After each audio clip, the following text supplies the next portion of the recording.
Praise the Lord. എല്ലാവർക്കും വന്ദനം. അപ്പോസ്തലപ്രവൃത്തി പുസ്തകം 7-ാം അധ്യായം 5-ാം വാക്യത്തിൽ ദൈവം അബ്രഹാമിന് പറഞ്ഞൊരു വാഗ്ദത്തമുണ്ട്.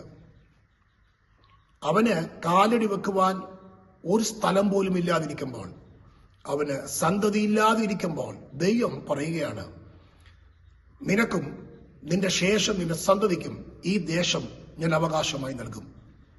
സാഹചര്യം ഒന്നും അനുകൂലമല്ല, അവന് സന്തതിയില്ല, സ്വന്തം എന്ന് പറയാൻ ഒന്നുമില്ലാതിരിക്കുമ്പോൾ ദൈവം നൽകിയൊരു വാഗ്ദത്തം, നിനക്കും നിന്റെ ശേഷം നിന്റെ സന്തതിക്കും ഇത് ഞാൻ അവകാശമായി നൽകും.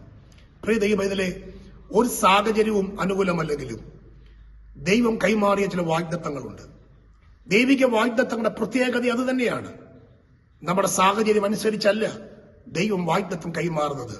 ഒരുപക്ഷെ മാനുഷിക നിലയിൽ എല്ലാം അസാധ്യമെന്ന് ചിന്തിച്ചാലും, സാധ്യതകൾക്ക് ഒരു നിലയിലും ഒരു പ്രതീക്ഷയുമില്ലെങ്കിലും ദൈവം കൈമാറി നൽകുന്ന ചില വാഗ്ദത്തങ്ങളുണ്ട്.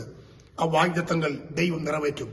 എന്ത് അബ്രഹാമിനോട് പറഞ്ഞു, അതേ വാഗ്ദത്തം സ്വർഗം അബ്രഹാമിന് കൈമാറി. എത്ര പേർ വിശ്വസിക്കുന്നു?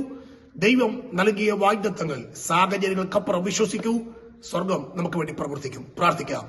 പ്രിയ കർത്താവേ, ഞങ്ങൾ വിശ്വസിക്കുന്നു അങ്ങ് ഞങ്ങൾക്ക് കൈമാറി നൽകിയ വാഗ്ദത്തങ്ങൾ സാഹചര്യങ്ങൾ എത്ര പ്രതികൂലമാണെങ്കിലും അങ്ങയുടെ ഹിതമായ സമയത്ത് ഞങ്ങൾക്ക് വേണ്ടി അത് കൃത്യമായി അങ്ങ് ചെയ്യുമെന്ന് ഞങ്ങൾ വിശ്വസിക്കുന്നു.